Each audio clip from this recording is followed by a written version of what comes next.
Gloire à toi, Seigneur. Gloire à toi. En ce temps-là,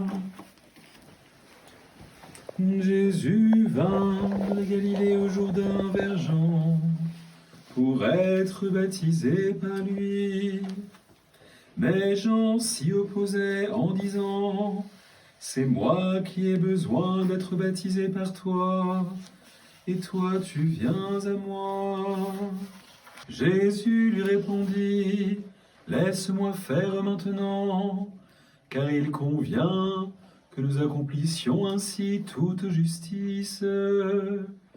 Et Jean ne lui résista pas plus. Dès que Jésus eut été baptisé, il sortit de l'eau, et voici les cieux s'ouvrirent, et il vit l'Esprit de Dieu descendre comme une colombe et venir sur lui. Et voici, une voix se fit entendre des cieux: celui-ci est mon Fils bien-aimé, en qui j'ai mis toute mon affection. Du Fils et du Saint-Esprit. Amen. Amen. En ce jour, nous sommes dimanche après la Théophanie. La Théophanie est l'une des 12 grandes fêtes de l'année liturgique.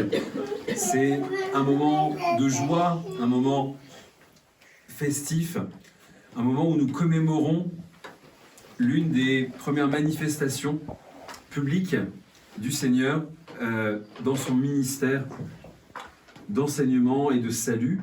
Et il faut savoir que au tout départ, en fait, ce jour du 6 janvier, en Orient en tout cas, commémorait tout à la fois la naissance du Christ, son baptême, l'adoration des mages, parce que on sait, je l'ai expliqué déjà, comment on en arrive à cette certitude que le Christ est sans doute né à la fin du mois de décembre ou au début du mois de janvier, avec une petite marge d'erreur. La tradition latine est plus précise pour la naissance du Christ. Elle donne le 25 décembre. Elle est plus fiable, dit saint Jean Chrysostome, parce que c'est à Rome qu'il y avait les registres, qu'il y avait donc la meilleure manière de vérifier les sources historiques. Dans tous les cas, il y avait cette habitude en Orient de fêter tout en même temps. Et c'est pour ça que cette fête, on pourrait l'appeler la fête des Théophanies au pluriel. Et c'est ce qui explique donc que finalement l'histoire de l'Église et les différences de lieux ont fait qu'en Occident, on a décidé de fêter davantage l'adoration des mages, de la séparer de la nativité du Christ. C'est pour ça que dans la tradition occidentale, très anciennement, le 6 janvier, c'est la fête de l'adoration des mages, alors qu'en Orient, on fête l'adoration des mages le même jour que la nativité. Et par contre, l'événement qui est mis en avant le jour du 6 janvier de la Théophanie, donc qui veut dire la manifestation de Dieu, comme l'épiphanie, ce sont deux synonymes, qui veut dire la manifestation tout court, et le fait que ce soit celle de Dieu, c'est sous-entendu. Donc épiphanie ou théophanie, ça veut dire Dieu qui se manifeste à nous. Et donc ce qui est resté, c'est le baptême du Christ. Pourquoi est-ce que c'est une fête si importante? Eh bien c'est parce que, comme nous l'avons entendu dans le Tropère, pendant ton baptême dans le Jourdain, au Christ a été manifestée l'adoration de la Trinité, la voix du Père te rendit témoignage en t'appelant en Fils bien-aimé, et l'Esprit sous forme de colombe confirma la vérité de cette parole. Donc on a une manifestation évidemment trinitaire, Dieu qui se manifeste une fois encore en ces trois personnes, la voix du Père, l'Esprit qui apparaît sous une forme visible, celle d'une colombe, et le Christ, le Fils, le Logos de Dieu incarné. Ainsi, cette icône n'est pas seulement celle du baptême du Christ, mais on peut dire que c'est aussi une des représentations possibles et canoniques de ce mystère ineffable qu'est celui de la Trinité. C'est une icône trinitaire que nous avons sous les yeux pour cette fête de la Théophanie.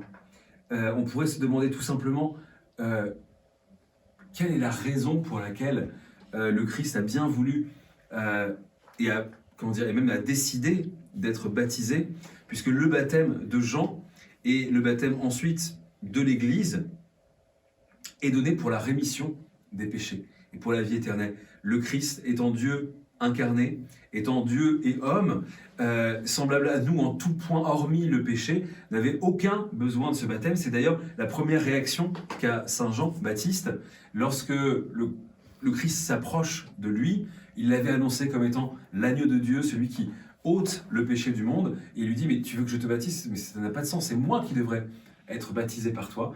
Et le Christ, mystérieusement, lui demande en fait de l'écouter, de lui obéir et de ne pas davantage poser de questions.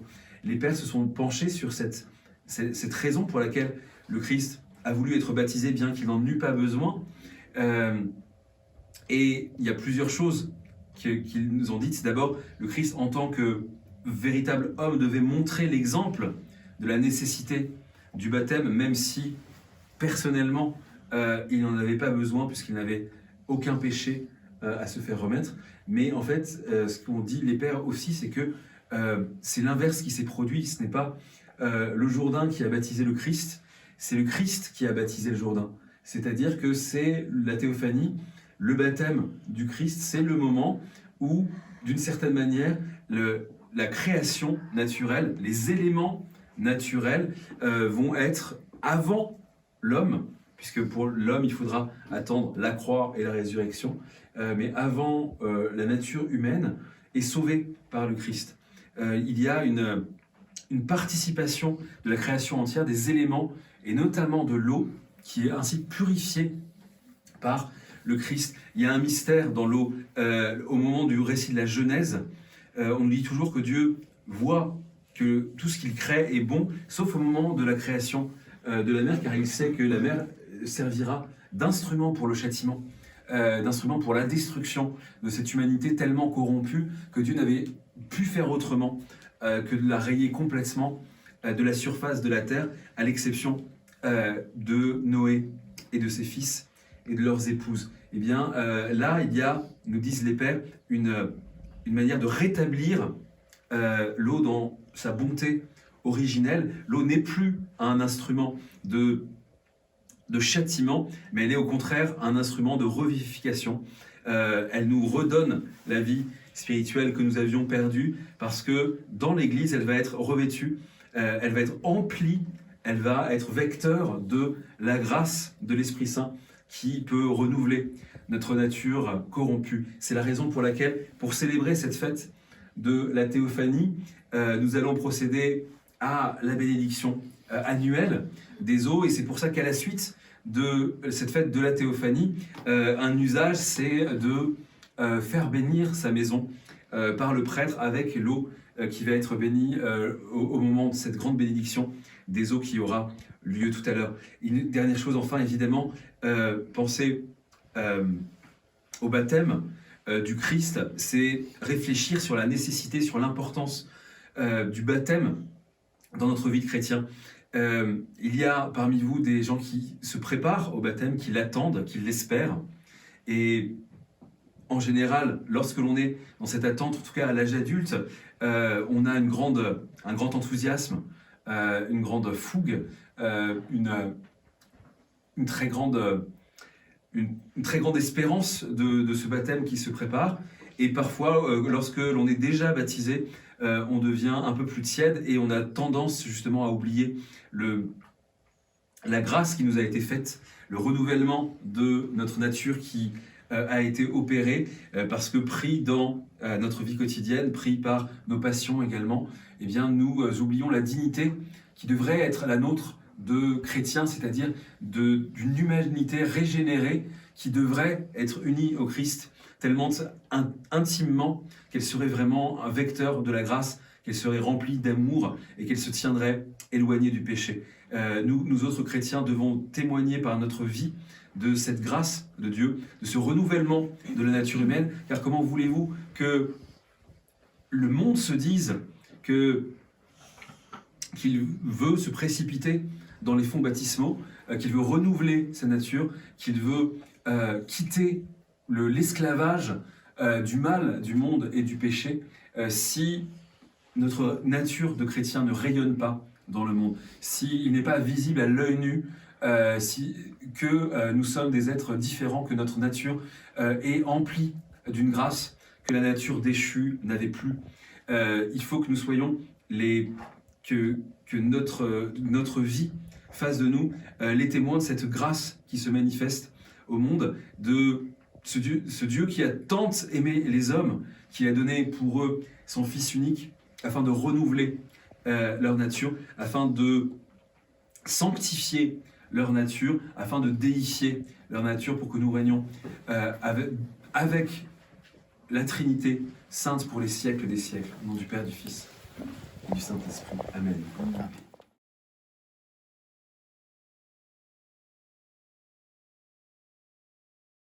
Alléluia, Alléluia,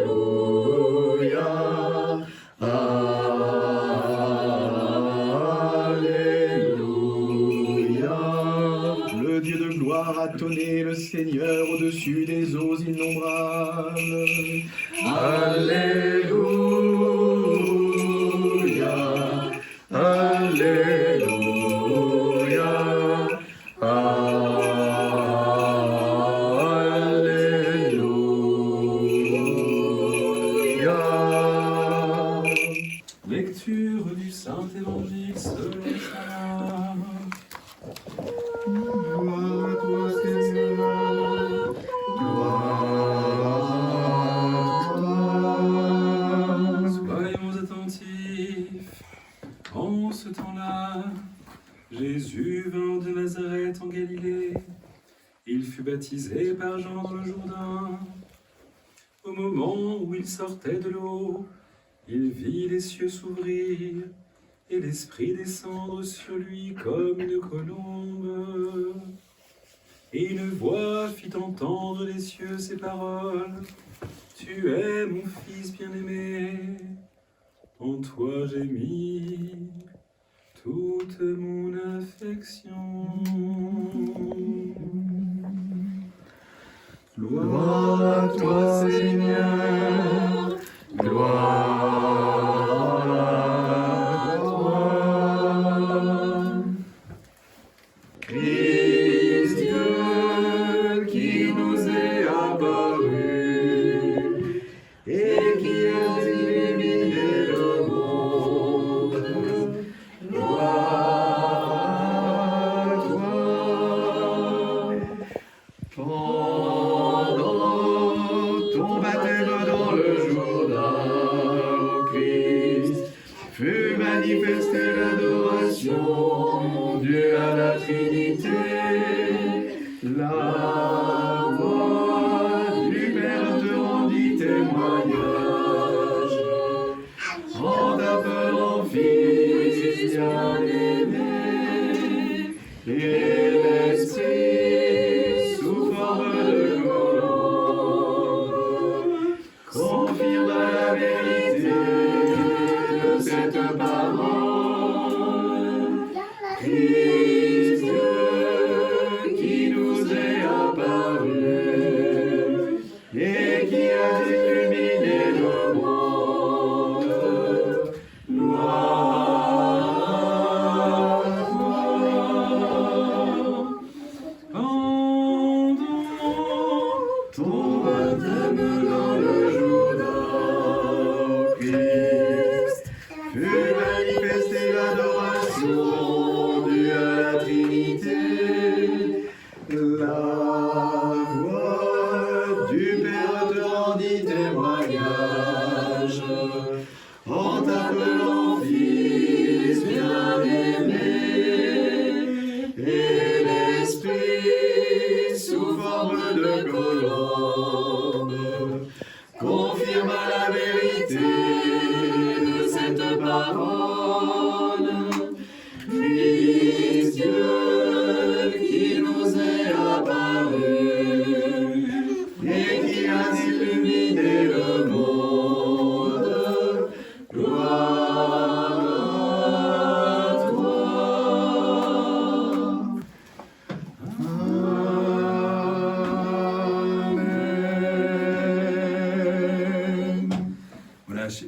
frères et sœurs, vous allez pouvoir venir puiser de cette eau du Jourdain, de cette eau que nous venons de bénir. Mais je voulais vous dire un dernier mot, parce que Polyeucte, peut-être est-ce un nom qui vous a dit quelque chose. En effet, Corneille, le grand Corneille, a écrit une tragédie absolument exceptionnelle et magnifique, un des plus grands chefs-d'œuvre de la littérature française concernant la vie de ce martyr des premiers siècles. Martyr des premiers siècles qu'on pourrait considérer comme étant le patron de la lutte orthodoxe contre l'hérésie et le paganisme, puisque loin de faire des dialogues d'amour, comme aujourd'hui c'en est la mode, loin de faire des prières en commun avec le Dalai Lama, lui, en fait, a carrément, inspiré par l'Esprit Saint, volontairement renversé les statues païennes d'idoles, sachant très bien que s'il faisait ça, il se condamnait à mort, il serait torturé et tué. C'était un soldat de l'armée romaine. Il savait très bien quel était le respect qu'il fallait afficher pour le culte de l'Empire, le culte officiel de l'Empire, qui était à la fois celui des dieux du panthéon gréco-latin, mais aussi, et surtout, sans doute, celui de l'empereur, qui était divinisé, considéré de son vivant même comme un dieu. Et bien Polyeucte décide, alors même qu'il n'est pas baptisé, de renverser ses idoles, et ainsi sera-t-il baptisé par son sang, et aura-t-il manifesté quelle est l'attitude spirituelle. Évidemment, je ne vous dis pas d'aller dans les synagogues ou les mosquées de tout renverser, mais spirituellement, il faut bien comprendre que en dehors de l'Église, en dehors de la vraie doctrine, en dehors du christianisme, les autres religions ne peuvent être que des pièges qui nous sont tendus par le diable afin de nous égarer sur un mauvais chemin, afin de déformer l'image que nous avons de Dieu et donc de ce que nous devons faire pour le servir. En effet, il y a toujours cette idée que des gens qui contesteront que la doctrine a une grande importance, en disant finalement l'important c'est d'être bon, c'est d'être spirituel, c'est de pardonner aux autres, c'est de faire le bien autour de soi. Mais en réalité, on ne peut même pas faire le bien si on ne sait pas qui est Dieu, car en fonction du Dieu que l'on croit, auquel on croit et que l'on croit servir, eh bien le bien ne sera pas le même. La notion que nous aurons du bien et du mal, en réalité, sera extrêmement différente en fonction de la spiritualité que nous avons. Et j'en veux pour preuve le fait que dans le paganisme, finalement, ce qu'il y a de commun à tous les paganismes, c'est ce que certains ont appelé la gnose, c'est-à-dire le monisme, c'est-à-dire une forme de panthéisme, une absence de distinction réelle entre la divinité et le monde. Et il n'y a rien à faire. Si on croit véritablement à cette théologie-là, ça revient à admettre que l'on est Dieu, c'est-à-dire que l'on tombe dans l'orgueil le plus satanique. Et satanique, c'est absolument pas une métaphore, c'est au sens littéral. Qu'est-ce qui a révolté les anges, qui n'étaient pas encore les anges déchus, contre Dieu? C'est précisément qu'ils ont voulu prendre la place de Dieu. Je serai comme un Dieu, je lèverai mon trône au-dessus du Très-Haut. Donc, dans toutes les spiritualités de type oriental, de type néo-païenne, de type New Age, etc., ils auront beau parler de Dieu, ils auront beau parler de... tenir un discours qui pourrait ressembler à un discours chrétien, eh bien, ils ne peuvent faire autrement que de tomber dans l'orgueil le plus invraisemblable et le plus luciférien, parce que ils ne font pas la différence entre le Créateur et la créature. Pour eux, le monde entier, et y compris eux, est fondamentalement divin. Or, justement, la vérité centrale dans le christianisme, c'est la création ex nihilo, c'est la différence fondamentale et essentielle entre le Créateur et la création. Et pour autant, comme on l'a dit tout à l'heure, comme on le voit encore dans cette icône de la théophanie, où Dieu fait homme, nous donne la marche à suivre, nous donne l'enseignement par sa propre vie de ce qu'il faut que nous fassions, c'est-à-dire être renouvelé dans le baptême, comme lui a renouvelé le baptême, être purifié par l'eau comme lui a purifié l'eau, être arraché au péché par Dieu, comme lui, Dieu a arraché le monde au péché. Une fois qu'on a compris cela, c'est pour la raison pour laquelle, et c'est une question qu'on me pose souvent, pourquoi y a-t-il des serpents ici, sur cette icône, etc. Parce que avant cette bénédiction, avant ce baptême dans le Jourdain, eh bien, l'eau particulièrement était pleine de démons. Était l'une des... c'est la raison pour laquelle dans l'Ancien Testament, on parle souvent de l'abîme. L'abîme, qu'est-ce que c'est que l'abîme? C'est les profondeurs de l'océan. Et c'est là où... c'était là que se trouvait un nombre colossal d'anges déchus qui attendaient dans l'abîme ce qu'ils pouvaient faire sur terre. Et d'ailleurs, quand on a entendu tout à l'heure les prières, on remarquera qu'il est précisé à plusieurs reprises que le Jourdain, voyant le Christ entrer dans ses eaux, a eu peur et a rebroussé chemin, n'a plus suivi son cours. Eh bien, c'est quelque chose qui continue de se produire à Jérusalem. Chaque année, à Jérusalem, on a un miracle qui se produit tous les ans, le samedi saint, juste avant la résurrection du Christ, c'est l'apparition du feu sacré. Et il y en a un qui est beaucoup moins connu et qui, pour autant, d'après les témoignages qu'on peut recevoir ici ou là, est tout aussi régulier. C'est celui du Jourdain dont le cours va changer, qui va se mettre à couler à contre-courant le jour de la théophanie du calendrier véritable.